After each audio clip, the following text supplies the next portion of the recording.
I was 61 years old the spring Cora Denby rode back down into the Quillen Valley, and I want to tell you that my heart was too old and too worn to leap at the sight of a woman on the river road.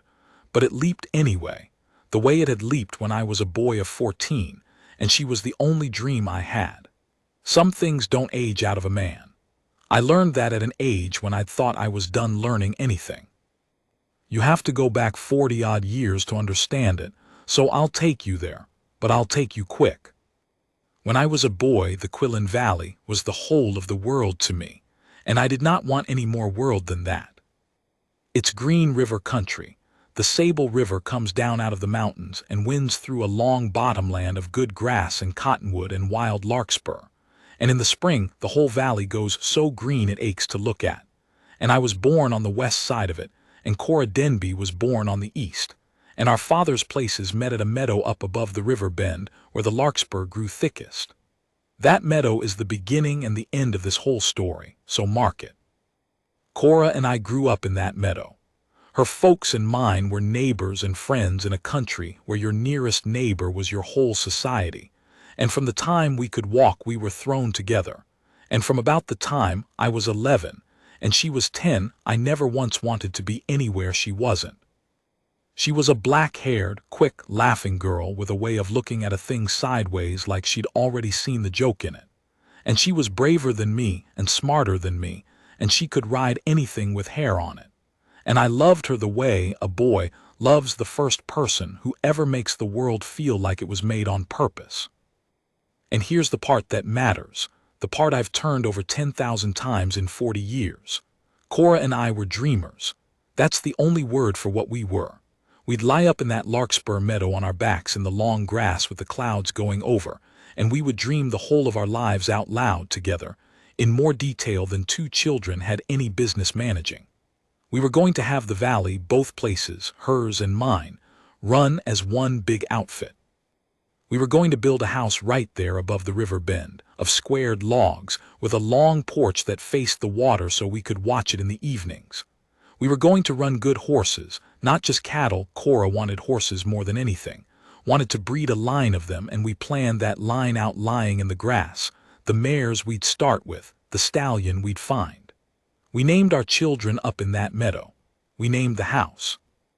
We planned where the garden would go and which cottonwood we'd hang a swing in.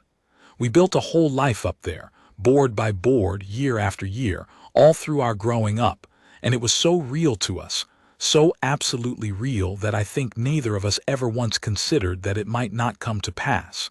It wasn't a game. It was a plan. We were just waiting to be old enough to start it. We were, I suppose, sealed off up there. The rest of the valley, the rest of the hard world, the droughts and the debts and the fevers that ran the frontier, none of it reached the meadow. Up in the larkspur we lived in the life we'd imagined, and it was better and brighter than anything outside it, and we'd have stayed in it forever if the world had let us. The world didn't let us. The summer I was 15 and Cora was 14, her father lost the Denby place. It was a thing that happened to a great many good men in that country, and it was no fault of his, a bad 3 years of weather and cattle prices, a note at the bank he couldn't carry, and then a hard winter that finished it. I didn't understand the machinery of it at the time. I was a boy, and all I understood was the end of it, which came on a morning in September when I walked over to the east side to find the Denby's wagons loaded, and their stock gone, and old man Denby with a face like a man at a graveside. They'd sold out to cover the note. There was a little money left, not much, and Denby had a brother back in Ohio with a mill and an offer of work, and there was nothing in the Quillen Valley for a ruined man but the memory of what he'd lost. So they were going east, that morning, that very hour. I have lived a long life, and I have buried my parents, and I have stood over the grave of one I'll come to. And I will tell you that I have never in all my years been hit as hard as I was hit that September morning at 15, standing in the Denby's bare yard, understanding that Cora was leaving, and I could not stop it, and there was nothing, nothing at all, that I could do. We had a few minutes. Her father gave us that much. I've thanked him for it in my mind 1,000 times since. that hard, broken man giving his daughter and the neighbor boy a few minutes at the end of the world. Cora and I walked up to the meadow. The larkspur was going over by September, gone to seed, but it was our meadow, and we stood in it, and we were both too young and too gutted to say the large things. What we said were the small things. She made me promise to hang the swing in the cottonwood. I made her promise to remember the name of the stallion we'd picked. And then, at the last, with her father's wagon already rolling and her mother calling her, she took hold of the front of my shirt with both hands the way she used to when she was making me pay attention, and she looked at me sideways one last time and she said, "It's not over, Wheeze. Do you hear me? Don't you dare let it be over. I'm coming back to this meadow if it takes me my whole life. You build it. You build every board of it and you wait and I'll come back." And I said I would. I was 15. I meant it with everything a 15-year-old has, which is everything there is. Then she ran to the wagon, and it went down the river road, and I stood in the dead larkspur and watched it out of sight, and that was the last I saw of Cora Denby for 20 years. Now I could tell you about those 20 years, but the truth is there's not much in them worth the telling, and I've made a rule in my old age not to bore people with the empty stretches of a life. So I'll tell you the shape of them and move on. I built it. That's the thing you have to understand, and it's the strange, sad heart of the whole matter. I built it. All of it. I was a boy who'd made a promise in a dead meadow, and I could not let go of it, and so I did not let go of it. My father passed when I was 19 and left me the Kane place, and over the years, as I could, I bought back the old Denby quarter across the meadow when it came up for sale, so that at last I held both sides of the valley, hers and mine, run as one outfit, the way we'd planned it in the grass. I ran good horses. I found a stallion, not the one we'd named as children. That was foolishness, but a good one, and I bred a line of horses off him, Cora's line, the line she'd wanted, though I never told a living soul that's whose line it was. And up above the river bend, on the very spot we'd chosen, I built the house. Squared logs. A long porch facing the water. I hung a swing in the cottonwood, though there was never any child to sit in it. I built every board of it, just like she said, over 20 years alone. And I waited. I know how it sounds. I knew how it sounded even then. My neighbors thought me a confirmed bachelor of a peculiar, solitary sort, a man married to his horses, and there were a few kind souls who tried over the years to introduce me to this widow or that maiden lady, and I was courteous, and I never took it anywhere, and folks eventually stopped trying and let me be the odd solitary Kane up at the river bend with his fine horses and his empty porch. Nobody knew about the meadow. Nobody knew I'd built a whole life to specifications a 14-year-old girl had laid down in the grass in 1841, and then vanished from the earth. If I'd told them, they'd have thought me mad, and maybe I was. A sane man does not keep faith for 20 years with a girl who never wrote. Because she never wrote. That's the thing that hardened in me over the years and turned my waiting slowly into a kind of grief. In the beginning, I'd expected letters and none came. I wrote to her.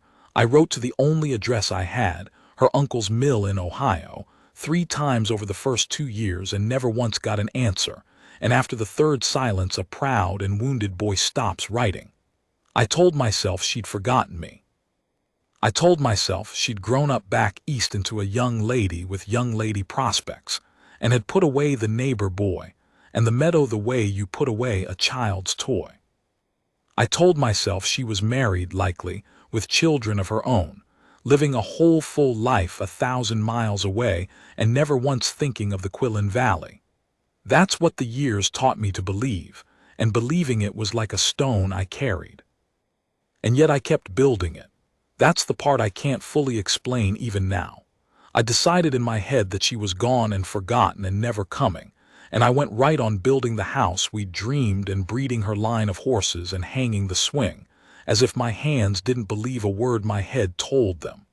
I think a man can grieve a thing and keep faith with it at the same time. I think I did that for 20 years. I was 61 that spring. Gray, weathered, set in my solitary ways, My dream long since curdled into a private ache I never spoke of. And then, on an afternoon in May with the larkspur just coming into its blue up in the meadow, my hand Toomey rode in from town with the mail and the gossip. And the gossip was that the old Denby place across the valley, which had passed through 3 owners since and stood empty the last few years, the old Denby place had been bought by a widow. A widow, Toomey said, come out from back east. Come back, he said, for she'd been raised in the valley as a girl, folks said, a Denby herself before she married. Cora, he thought her name was. I did not hear the rest of what Toomey said. I have no idea what else he told me. I was 61 years old and I sat down on my own porch steps because my legs would not hold me, and 20 years fell away like they were nothing, like they were a single held breath. And I was 15 again in a dead meadow with a girl's 2 fists knotted in my shirt. She'd come back. She'd said she would if it took her whole life, and it had taken most of it, and she'd come back. I did not go to her. I want you to know that because it's important to who we both were by then. I did not go tearing across the valley like a young fool. I sat on my porch 2 full days and I could not make myself go, and the reason I could not go was fear. The plain, cold fear of an old man. Because in my head, you see, I had spent 20 years believing she'd forgotten me. And a belief you've carried 20 years does not fall down just because a fact arrives to contradict it.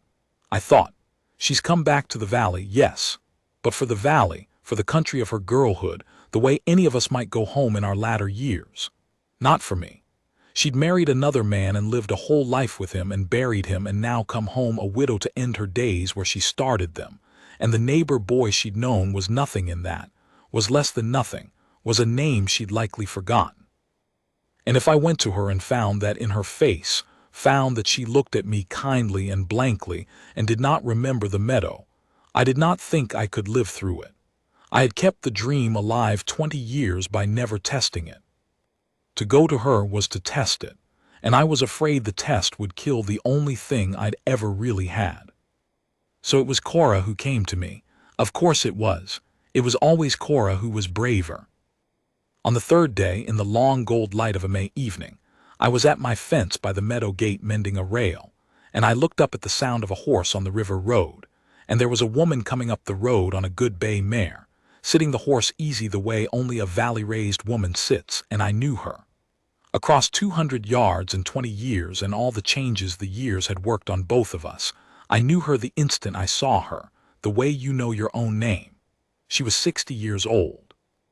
Her black hair had gone iron gray and she wore it plain under a wide hat, and her girl's quickness had weathered into a still, straight-backed gravity.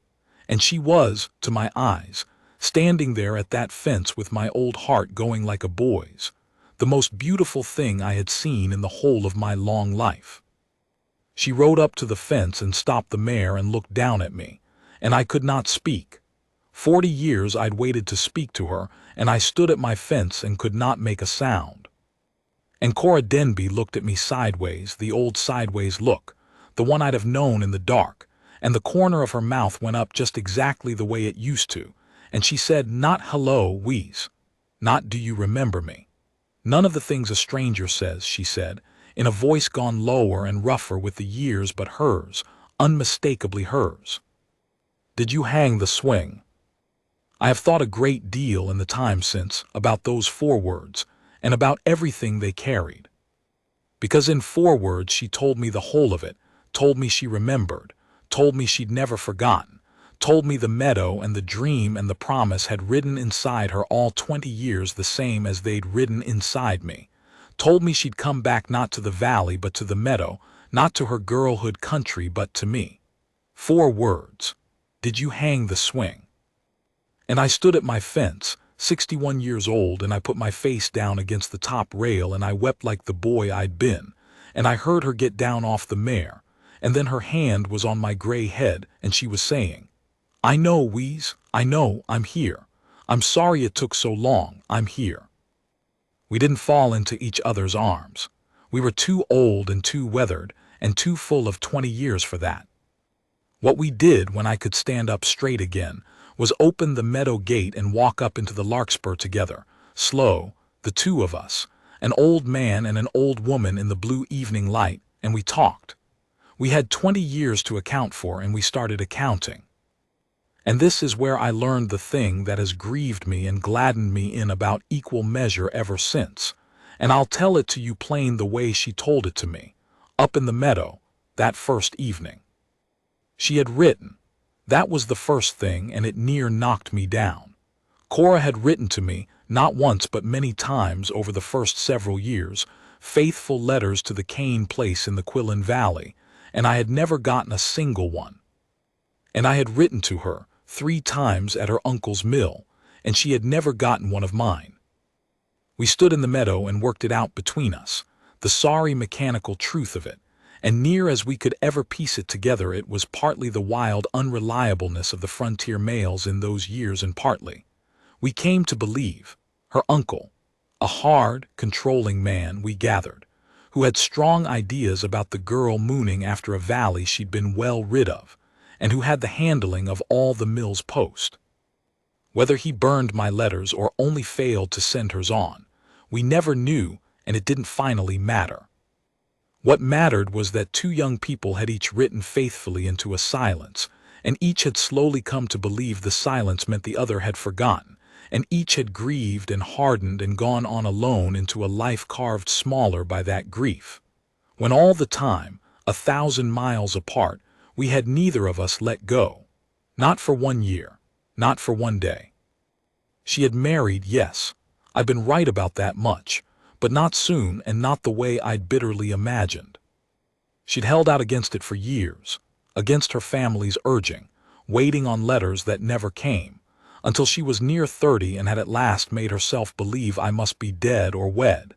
And then she'd married a decent, quiet, older man, a widower, a schoolteacher named Whitfield, and she'd been a good wife to him for 20-some years, and he a good husband to her. And I'll not pretend to you that hearing it didn't cost me something, standing in the meadow. To know she'd had a whole life with another man, while I hung a swing for no child in an empty valley. But she told me the rest of it too, and the rest of it undid me. She told me that Whitfield had been a kind man, and had known from the first that there was a valley in the west and a boy in it that his wife's heart had never fully left. She'd told him honest before she married him, and he'd married her anyway and been good to her, and on his deathbed the winter before, this is the thing she told me last, up in the meadow, with the tears standing in her eyes. On his deathbed, the old schoolteacher had taken her hand and told her to go home. "Go back to your valley, Cora," he'd said. "You've given me a good and faithful 20 years, and I'll not have you spend the years you've got left here grieving me. Go home and see is any of it still there. And if it's there, Cora, if he's there, don't you be too proud or too old to reach for it. Life's too short and you've waited too long. Go home." So she'd come home, a free woman by her own choosing, following the dying blessing of a good man, riding 1,000 miles back to a valley she'd left 45 years before, on the chance, only the chance, for she knew nothing, she'd had no more word than I had, the bare chance that the meadow might still be there, and the boy might still be in it. And she'd ridden up over the last rise into the Quillen Valley, she told me, not 3 days before, and she'd looked down its length toward the river bend, and she'd seen the house. The squared log house with the long porch facing the water, standing on the exact spot 2 children had chosen in the grass. And she'd known. Before she'd spoken to a living soul, before she'd learned a single fact, she'd seen that house standing where we'd dreamed it, and she'd known that I had built it and known why. And she'd sat her horse on that rise and wept. She said, the same as I'd wept at the fence, because a house standing on a dreamed-of spot is a letter too, is the longest and truest letter a man ever wrote, and it had reached her across 45 years when no other letter could. We were married that June, up in the Larkspur meadow, by the same river bend, in front of the house I'd built for her.